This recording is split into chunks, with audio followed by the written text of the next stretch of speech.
Thank you for being here today. We're going to present to you our group's work with the Purple team that we call the Ubrella. So one of the great joys of life is exploring a new city with a loved one, a partner, boyfriend, girlfriend, family members.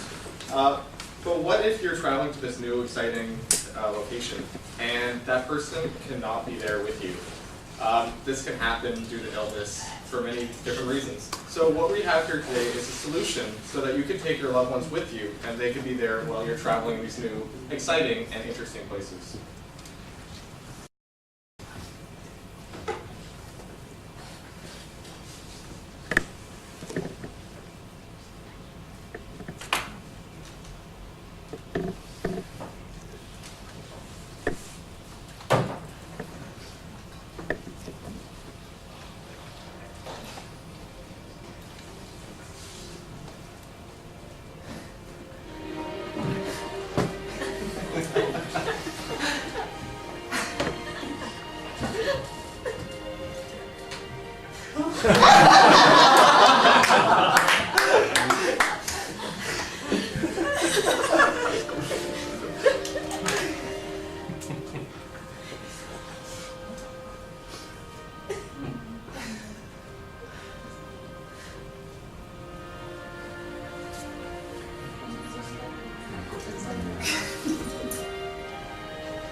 Brothers. This is too surreal for me. Too what for you? Too surreal.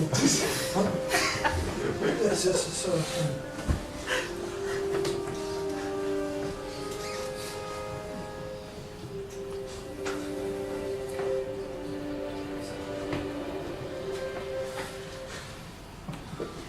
Yes, so what we have now for you is actually a live demo of our product. And I'm going to pass it over to my other group members to show it to you guys. Which of course doesn't want to work properly. So,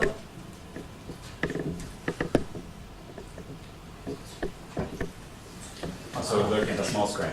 Okay. you are now a person who is far away, probably 1,000 kilometers away, and I want to show you the beautiful University of St. Andrews. And this person sees the world through the camera in front of him, and inside of our project there is a Pico projector and a telephone, and projector is connected with the computer. And you can see here the projection of the person, which isn't much of the. I can come. Try and keep it in the dark because otherwise you won't see the projection. Sorry.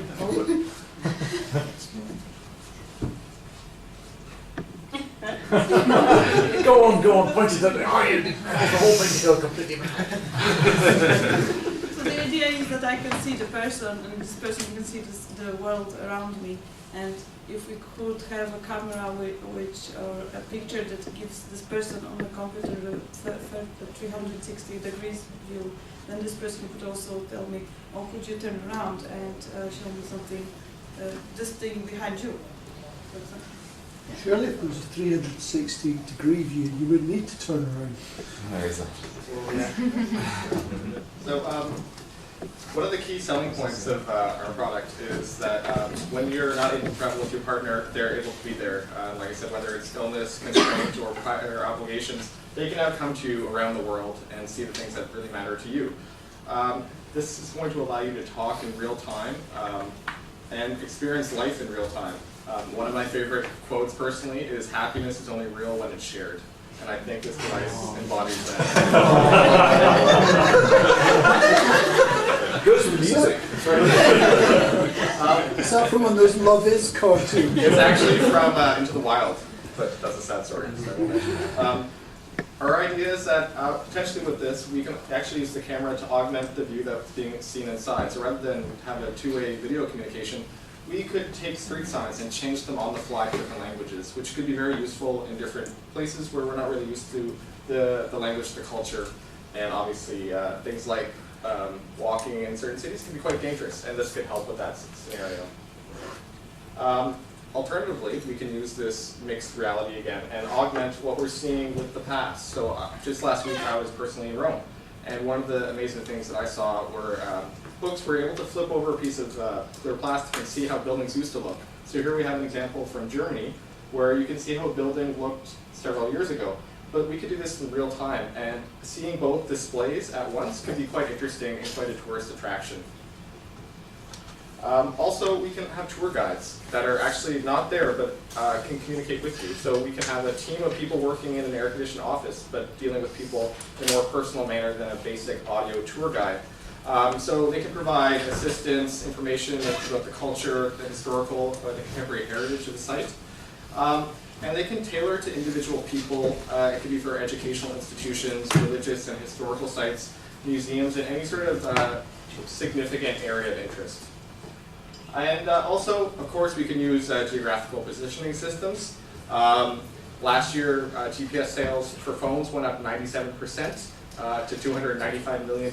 This is quite the area to take advantage of. So we can incorporate GPS devices into our display and see where we're going in real time on the umbrella without impairing our view of the outside world. We're not going to be locked into the screen in front of us. Finally, we can deal in the future with some sort of haptic input and haptic feedback. We can use the handle to get input from the device and get input to the device. The handle could be a sensor to determine who's actually holding it. So you wouldn't have to log in, it would just know who you were. You get situational feedback of your area. It was an eyes-free setup, so you're not actually looking at a screen but just holding something. You can actually spin the umbrella to interact with it. So as you spin it, you can move through menu systems by spinning it left or to the right. And finally, we can incorporate technology like near-field communication into the handle.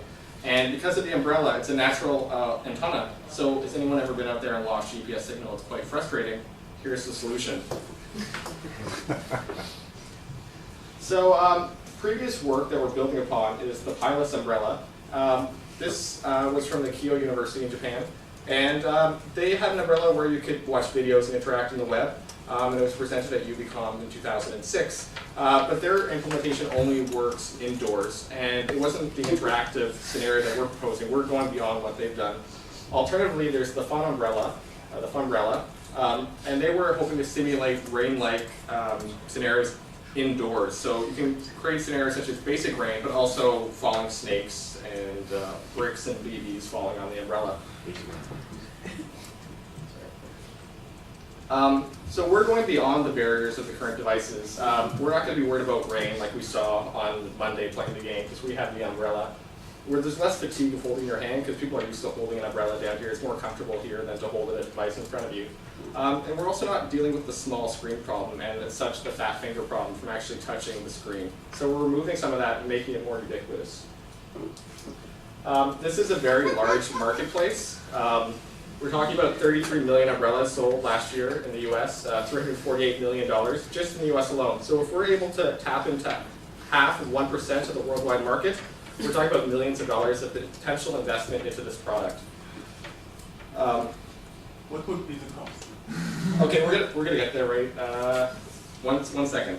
I just want to also say that for Scotland is particularly interesting because this is a device to be used in the rain or the shine.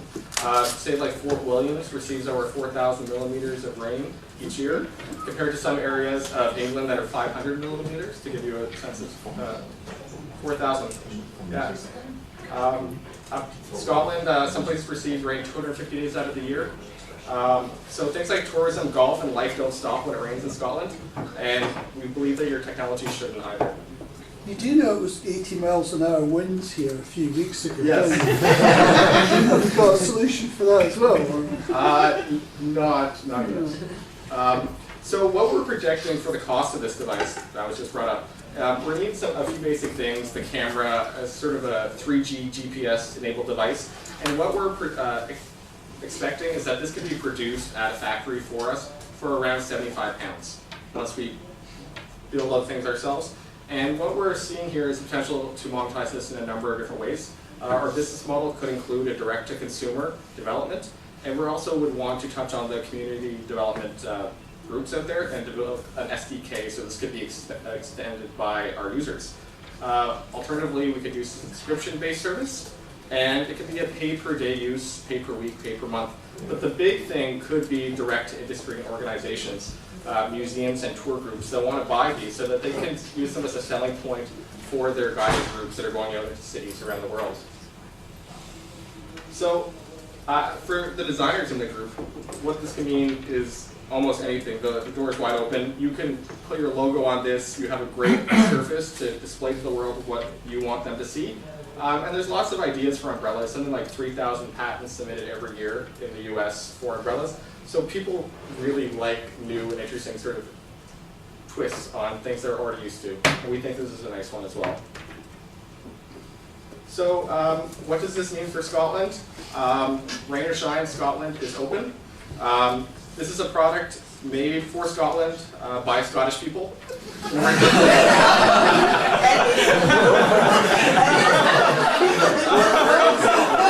Where's the Braveheart music?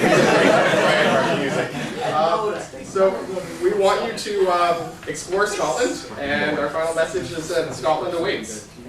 Thank you very much, and we'll take any questions you may have.